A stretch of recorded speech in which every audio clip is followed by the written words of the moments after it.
네, 유아 유치부 공과 1과 시작하겠습니다. 1과의 제목은 변화역입니다. 개요를 지금부터 말씀드릴게요. 소제목은 나를 변화시키는 예수님입니다. 학습 목표는요, 우리 포도주로 변화되었던 것처럼 예수님께서 나를 하나님의 자녀로 변화시켜 귀하게 사용하신다는 것을 믿는 것입니다. 본문 말씀은 요한복음 2장 6절에서 9절 말씀입니다. 암송 구절은 고린도후서 5장 17절 그런즉 누구든지 그리스도 안에 있으면 새로운 피조물이라 이전 것은 지나갔으니 보라 새 것이 되었도다입니다. 키워드는 변화와 제자입니다. 공과 포인트는요, 나는 예수님 안에서 새로운 존재예요입니다. 준비물 말씀드릴게요. 유아유치부 공과책이 필요하고요. 색칠 도구를 준비해 주시면 되겠습니다. 네, 그러면 1과 공과 시작하겠습니다. 1페이지입니다. 이번 페이지는요, 변화역의 시작 페이지로 가나 혼인잔치의 배경을 설명하고 있습니다. 가나의 결혼식에는 주인공인 신랑과 신부, 결혼식을 담당하는 연회장, 그리고 손님들이 있었습니다. 그리고 그 자리에는 예수님이 함께하고 계셨습니다. 유대나라 결혼잔치에 대해서 말해주고 결혼잔치에 있어서 포도주가 얼마나 중요한 것이었는지 말해주는 그런 시간이 되시면 되겠습니다. 먼저 제목과 내용을 읽어주세요. 1과 변화역, 나를 변화시키는 예수님. 갈릴리 가나에 결혼식이 열렸어요. 성경기차를 타고 예수님과 함께 성경 속으로 여행을 떠난 쭈니는 가나의 결혼식에 도착했어요. 예수님과 제자들도 결혼식에 초대받았어요. 맛있는 음식과 포도주도 상 가득히 차려져 있었어요. 자, 그러면 먼저 질문을 볼까요? 유대나라 결혼식에서는 음료수로 무엇을 먹었을까요? 우리 아이들과 함께 대답해 보도록 합니다. 정답은 포도주입니다. 당시 유대인들은 결혼식을 매우 성대하게 최대한 많은 사람을 초대하여 보냈습니다. 당시 한 마을에서 결혼잔치가 열리면 사람들이 몰려와 먹고 마시며 풍족한 시간을 보냈죠. 무려 1주나 2주 동안 그렇게 시간을 보냈어요.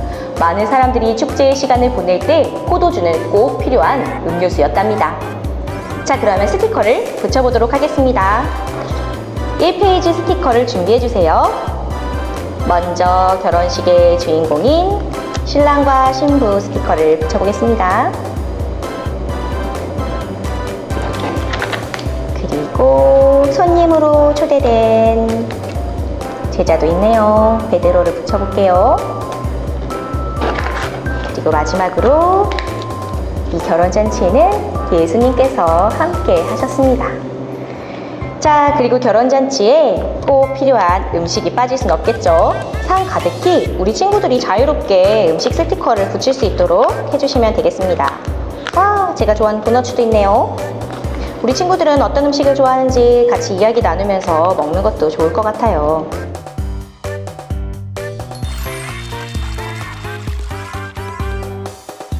네, 다 붙였습니다. 다음 페이지로 넘어가 보겠습니다. 2페이지, 포도주가 떨어졌어요. 이번 페이지는요, 문제가 생긴 페이지입니다. 결혼식을 진행하는 도중에 그만 포도주가 떨어지고 말았어요. 파티의 중요한 음료인 포도주가 떨어지면 어떤 일이 일어날까 생각해보는 그런 페이지가 되겠습니다. 먼저 제목과 내용을 읽어주세요. 포도주가 떨어졌어요. 그런데 문제가 생겼어요. 기쁨이 가득해야 할 결혼식에 포도주가 떨어지고 말았어요. 결혼식을 무사히 마칠 수 있을까요?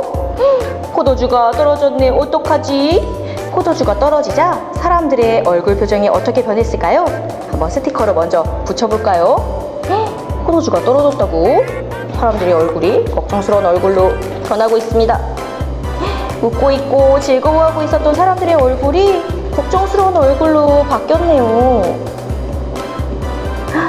자, 그렇다면 우리 아이들에게 질문해 주세요.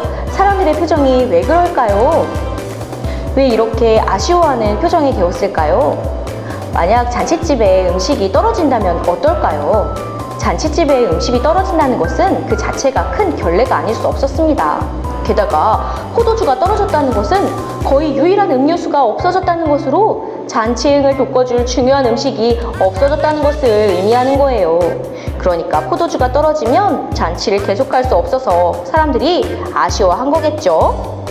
우리 친구들과 이야기 나눠주시고 다음 페이지로 넘어가겠습니다. 3페이지입니다. 이번 페이지는요, 예수님께서 6개나 되는 커다란 돌 항아리에 물을 채우라고 명하시는 장면입니다. 그리고 하인은 이 말씀에 순종하여 물을 돌 아귀까지 가득 채웠습니다.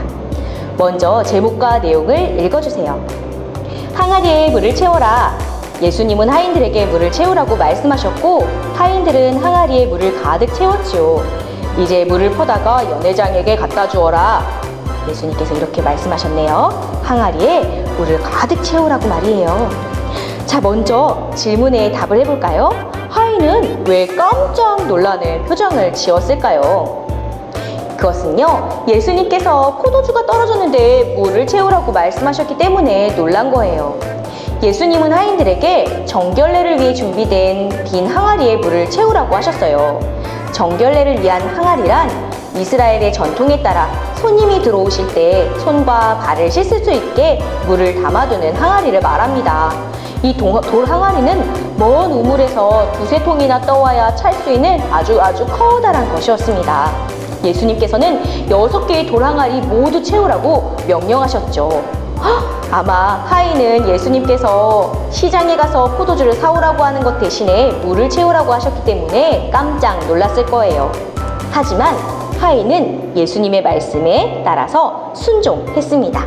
자, 그렇다면 우리 물 붓는 하인의 스티커를 붙여볼까요?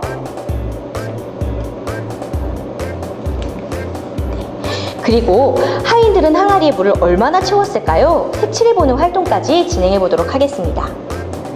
하인들은 예수님께서 명령하신 대로 돌 항아리 가득 물을 채웠습니다. 6개 모두 말입니다. 네, 항아리를 다 채웠다면 우리 친구들에게 이렇게 얘기해주세요. 예수님께서 말씀하셨을 때 이 하인은 기꺼이 순종했다고 말이에요. 그리고 이 순종에 따라서 주님께서는 놀라운 기적을 일으켜 주셨어요. 4번째 페이지로 넘어가 보도록 하겠습니다. 마지막 페이지예요. 이번 페이지는요, 예수님께서 물로 포도주를 만드신 사건을 볼 수 있는 그러한 페이지가 되겠습니다. 하인은 예수님이 말씀하신 대로 회당장에게 포도주를 가져다 주었어요. 회당장은 놀라며 칭찬했죠. 모두 다 먼저 좋은 포도주를 내고 나중에 나쁜 것을 내는데 신랑은 이렇듯 좋은 포도주를 주었다는 것이었습니다. 덕분에 잔치의 기쁨은 깨어지지 않았고 이 일은 오직 물을 떠온 하인들과 제자들만 알았답니다. 자, 그럼 아이들과 함께 내용과 제목을 읽어주세요. 예수님이 물을 포도주로 변화시켰어요.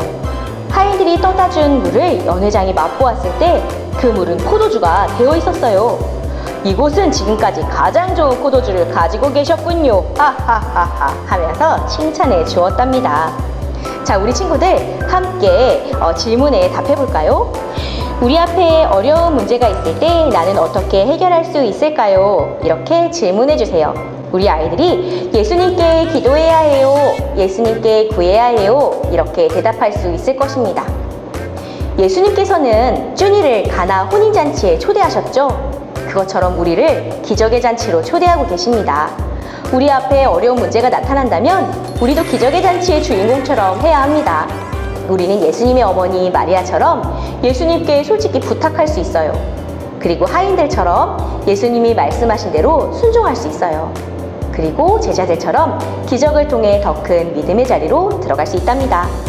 자, 그러면 같이 스티커를 붙여볼까요? 포도주를 맛보았고 기뻐하는 사람들에게 기쁨 스티커를 붙여주세요. 우리 친구들과 함께 기쁨의 스티커를 붙여주겠습니다. 우와! 포도주를 맛본 사람들은 모두 기뻐했어요. 그리고 예수님의 어머니 마리아도 기뻐하셨고요. 이곳에 있는 모든 사람들이 기쁨이 넘쳤어요. 신랑과 신부도 기뻐했겠죠? 그리고 쭈니의 마음도 기쁨이 넘쳤답니다. 1과 공과를 마쳤습니다. 공과를 모두 마쳤다면 우리 친구들과 결단하기 함께 외쳐보면 좋겠습니다. 나는 예수님 안에서 새로운 사람이에요. 우리 아이들과 함께 외쳐주시기 바랍니다. 예수님은요, 물을 포도주로 변화시켜 주심으로 가나의 혼인잔치집을 구원해 주셨습니다. 주님께서는 나도 변화시켜 주실 것을 믿는 믿음으로 나아가는 귀한 친구들 되기를 축복합니다.